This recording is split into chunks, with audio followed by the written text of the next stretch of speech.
When most people think of Sweden, they imagine a picturesque place full of stunning natural beauty, charming cities, a thriving culture of innovation, and the home of iconic global brands like IKEA or Volvo. The country is famous for being one of the most peaceful places on Earth, with one of the happiest and least stressed populations you'll find anywhere. And while all of this is still true, Sweden has recently rebranded itself into something even more amazing, a nation that's not afraid to stand up to global tyranny or to challenge international bullies. Following Russia's invasion of Ukraine and the resulting shifts in global politics, Sweden is now stepping into a role that many people never expected of them. They are becoming one of the world's most prolific arms suppliers. But it goes much deeper than that.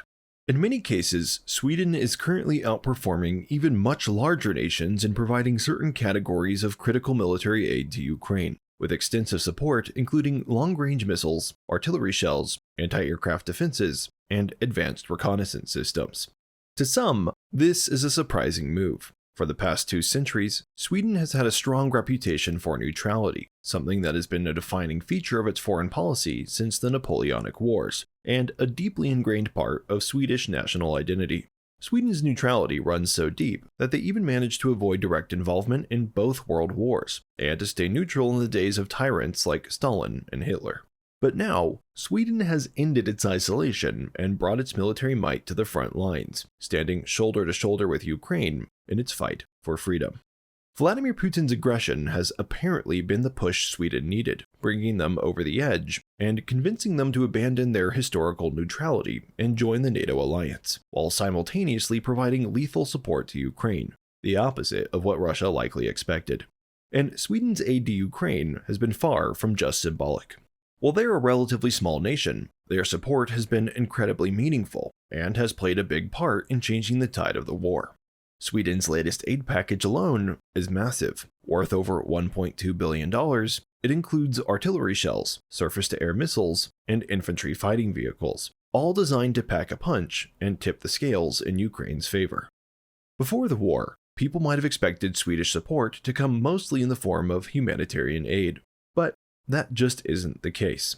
Every day on Ukrainian battlefields, Swedish tech is being used to eliminate Russian soldiers, protecting Ukrainian cities and military positions, while simultaneously making it harder and harder for Russia to accomplish their military and geopolitical objectives. And as Russia has tried to capture further territory from Ukraine, Sweden's weapons have been some of the most punishing in the entire conflict. But what's perhaps the most impressive thing about Sweden's actions is how much they've been willing to put their own country at personal risk in order to defend Ukraine's sovereignty, despite the fact that they themselves owe Ukraine nothing. Like every other nation providing aid to Ukraine, Sweden was threatened by Russia with severe consequences if they got involved. These threats ranged from economic retaliation to thinly veiled threats of potential military or even nuclear aggression.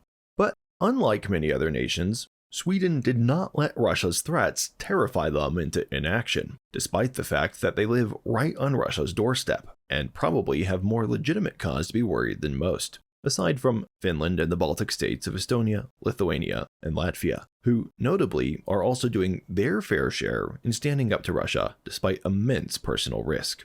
But our topic today is Sweden, and it's notable that if Russia were ever to actually follow through on some of its intense threats, Sweden is one of the few nations that Russia might actually be able to retaliate against. But this still hasn't stopped Sweden.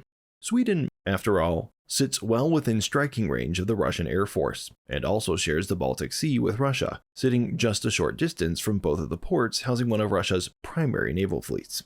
And even though NATO would certainly support Sweden if they were attacked, and the conflict would ultimately almost certainly end in Russia's defeat, the land of Sweden itself and its surrounding seas would likely become one of the big battlegrounds if a full-out conflict between NATO and Russia were ever to erupt.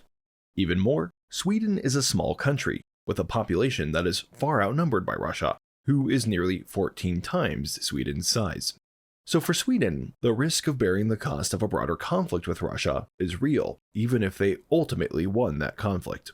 If they wanted to, Sweden could easily justify an action in the name of self-preservation and not provoking Russia, as other nations have, and nobody would blame them. But that's not what Sweden has done. They have not cowered down. Despite the apparent risk, Sweden has not only been willing to provide aid to Ukraine to fight back against Russia, but it's gone further with that aid than most.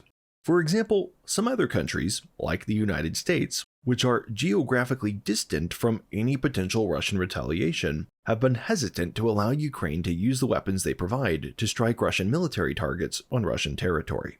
The fear is that doing this could provoke a broader conflict, so usage of weapons has often been limited to targets within Ukrainian territory only, forcing the Ukrainian people to bear the brunt of basically the entire war. But Sweden, right across the pond from Russia, who would be some of the actual ones in danger if a broader conflict did erupt, has not provided such restrictions.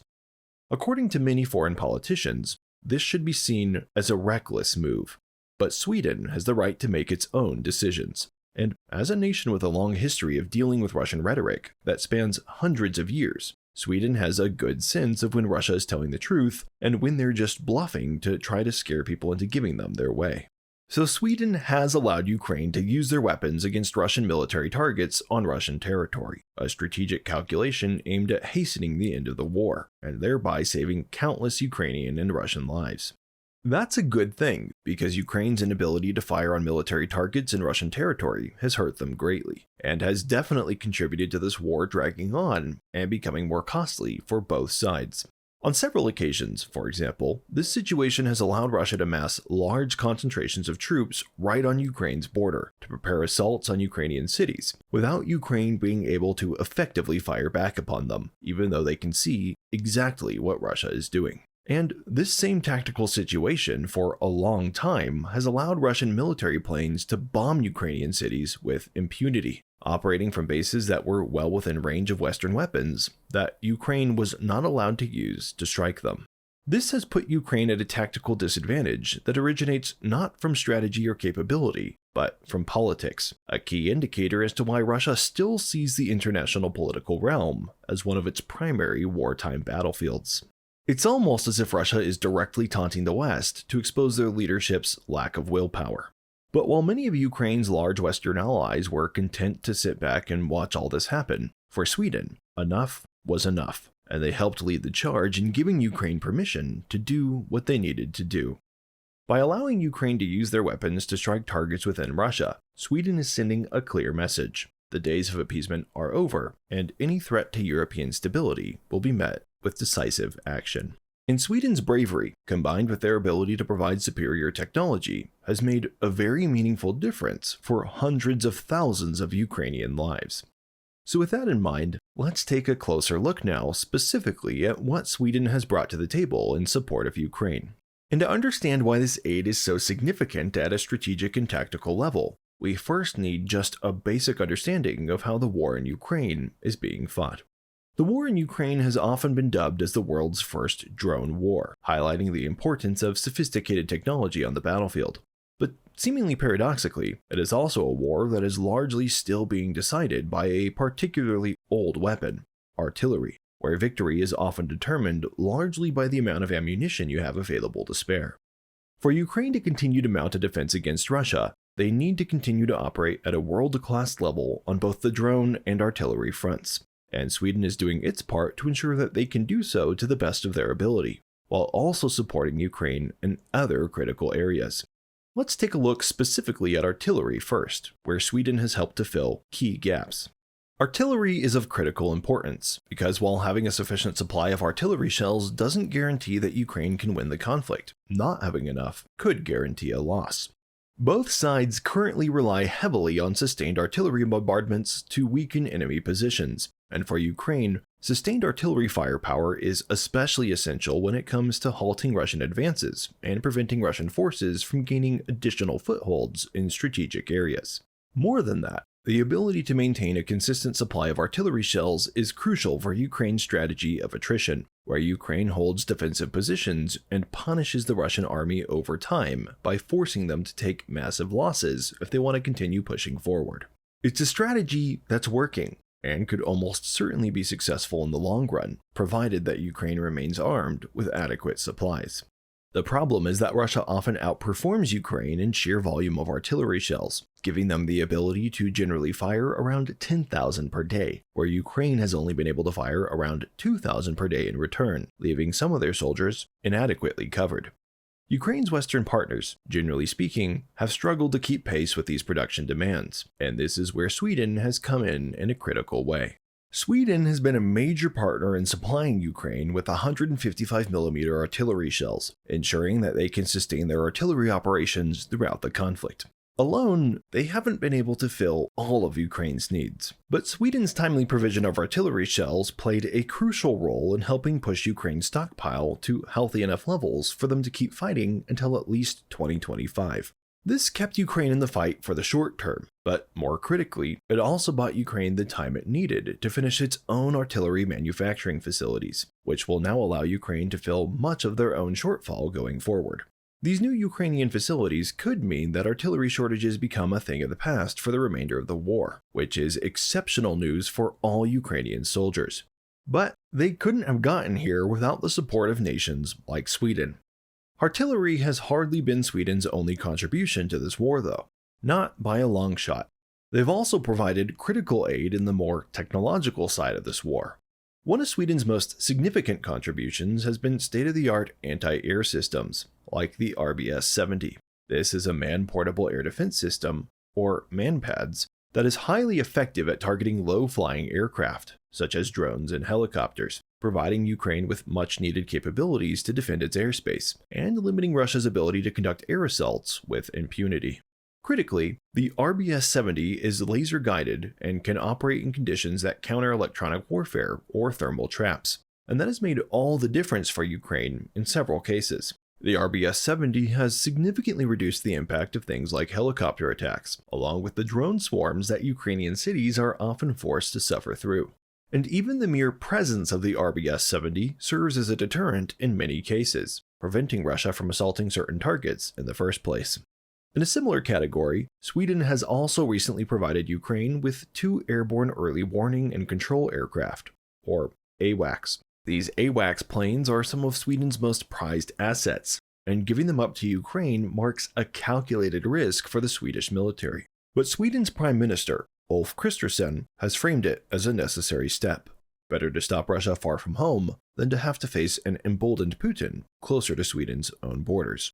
The AWACS planes are particularly important as Russia is increasingly relying on drone and missile strikes to target Ukrainian infrastructure and military assets. The airborne early warning aircraft will help Ukrainian forces track Russian activity more effectively, providing a strategic edge by allowing them to detect and track Russian aircraft, drones, and missile launches over a wide area, ultimately improving both air defense coordination and preemptive strike capabilities, and helping them support ground operations with real-time intelligence. And speaking of ground operations, Sweden is also providing tangible on-the-ground support to Ukraine as well. Notably, Sweden has donated its entire fleet of PVV-302 infantry fighting vehicles to Ukraine. These vehicles, initially introduced in the 1960s, have undergone significant modernization to make them suitable for modern warfare. The ones Ukraine is using are equipped with a 20mm cannon and a 7.62mm machine gun, letting them inflict serious damage, while the vehicle's armor, designed to withstand 20mm rounds, offers solid protection for the troops inside.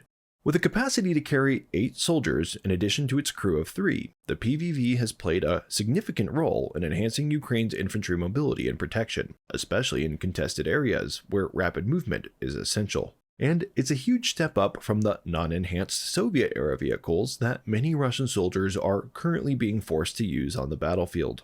Something else that Sweden has recently provided are their CB-90 fast assault combat boats.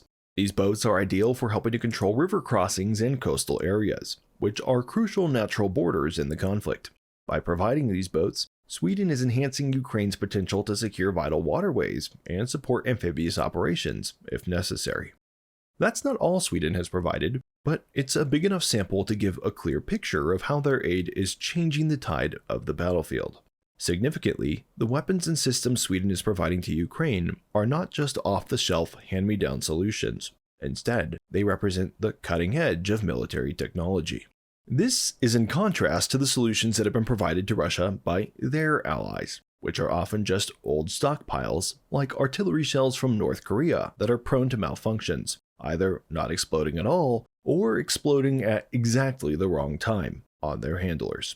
The difference in the two approaches are apparent, as one is the approach of a war profiteer seeking to take advantage of global chaos, while the other is the approach of a genuine ally who actually wants their friends to win. And in a world where some of the largest nations are beginning to back down and acquiesce to Russia, Sweden's stance is a breath of fresh air, providing hope that Russian tyranny may, in fact, not last forever. For decades, Russia has relied on the idea that European nations would be too divided or too cautious to stand up to its aggression. But now, Sweden, a nation of just 10 million people that is 14 times smaller than Russia, is proving that they're not afraid of Russia's big talk. That said, Sweden has good reason not to worry about Russia because their geographical positioning and military capabilities at home give them far more advantages than many people give them credit for. For more on Sweden's military capabilities, be sure to check out our other video, How Sweden Would Easily Crush a Russian Invasion.